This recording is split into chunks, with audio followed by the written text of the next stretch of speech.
Shalom, meus amigos, tem início uma nova semana na Terra Santa de Israel. E quão especial é essa semana? Pois a partir da noite da quinta-feira nós começamos a celebração de Hanukkah. 22 séculos nos separam do período histórico em que a Grécia era um grande império e que governou Israel porque possuía um exército capaz de nos impor, o seu poderio militar. Todos aqueles que governaram Israel buscavam nos destruir fisicamente, como foi o caso dos romanos, ou tentaram nos destruir espiritualmente. E o que os gregos queriam com a sua cultura, com a sua filosofia, com a sua arte, era impor um modelo civilizatório absolutamente contraditório com tudo o que nós acreditamos. O nosso povo jamais seria assimilado na cultura grega. E um grupo, um punhado, um pequeno punhado, de Coanim, de sacerdotes do nosso povo, os Hasmoneus, se ergueram numa luta, um campo de batalha contra os gregos. E nós vamos assistir a maior vitória militar da história do povo judeu, porque ao longo dessa caminhada de 4.000 anos, nós tivemos muitas vitórias militares contra os filisteus, contra as nações cananitas. Davi lutou muitas guerras, mas nada se compara à vitória militar que nós alcançamos por ocasião da luta dos Macabeus. Por quê? Porque como tirar um grupo de estudantes de uma yeshiva aqui de Jerusalém e colocar para lutar contra o exército norte-americano, contra o poder militar russo ou chinês, não há nada que se compare a essa vitória militar que, em última instância, garantiu que nós sobrevivêssemos, que não fôssemos aniquilados. E depois de nós vencermos os gregos, nós corremos para o Beit HaMikdash, para a casa de Deus, que é a coisa mais valiosa que o nosso povo tinha. E ele se encontrava profanado, era necessário purificá-lo uma vez mais. E feito isso, havia de chegar a hora de acender a menorá.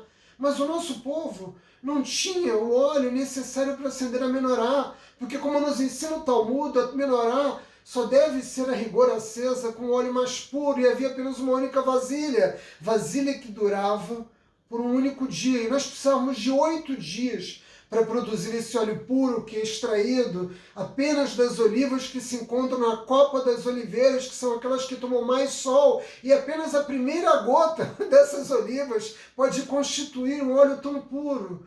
Portanto, o nosso povo colocou o óleo na menorá, e aí veio o segundo milagre, ela permaneceu acesa, nós acendemos, fizemos a nossa parte, e Hashem permitiu que ela ficasse acesa por 8 dias, que era o tempo necessário para que nós produzíssemos novamente um óleo tão puro como merece o Beit HaMikdash. Você não precisa ser um gênio para perceber qual dos dois milagres foi mais importante, porque sem a vitória militar nós teríamos sido aniquilados. É evidente que a vitória militar foi o que permitiu, inclusive, que nós reabríssemos o templo, pois, do contrário, o nosso povo teria sido completamente destruído. O milagre do azeite foi muito especial e nós falamos dele nesses 22 séculos, mas ele foi um milagre necessário. Por quê?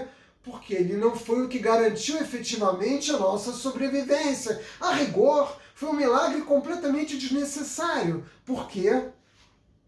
Porque a lei judaica diz que nessas circunstâncias nós poderíamos utilizar um óleo que não fosse tão puro. E esse nós tínhamos abundantemente. Ora, se é assim, porque nós comemoramos Hanukkah, acendendo a Hanukkah, porque não fazemos um desfile militar, porque nós não louvamos os Hasmoneus, porque nós colocamos a Hanukkah e o acendimento da Hanukkah como símbolo maior dessa celebração incrível que foi a vitória militar do nosso povo contra o Império Greco-Sírio. Porque o milagre menos relevante é o que marca essa celebração.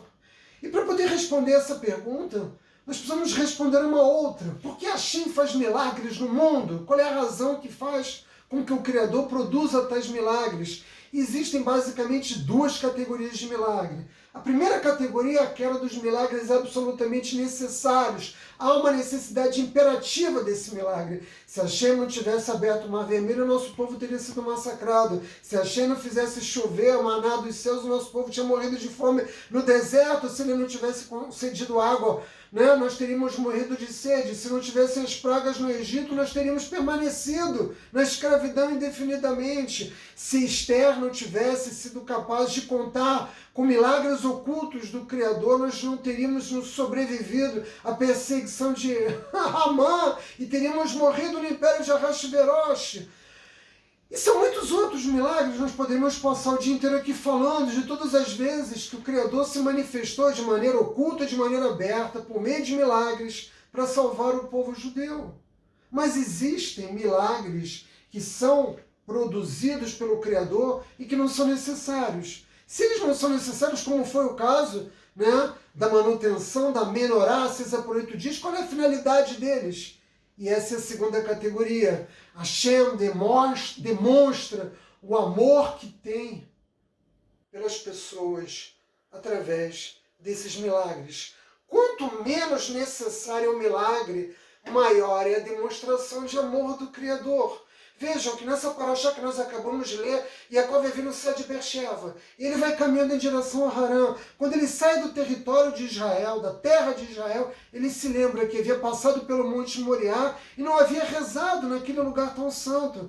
E ele decide retornar. E quando ele retorna, ele chega em Betel. E o que acontece? Hashem transfere o Monte Moriá para Betel.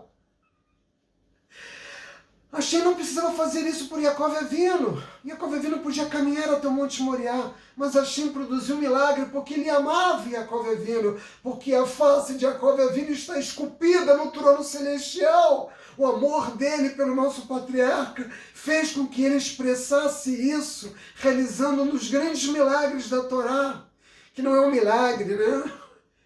Que seja fácil de interpretar.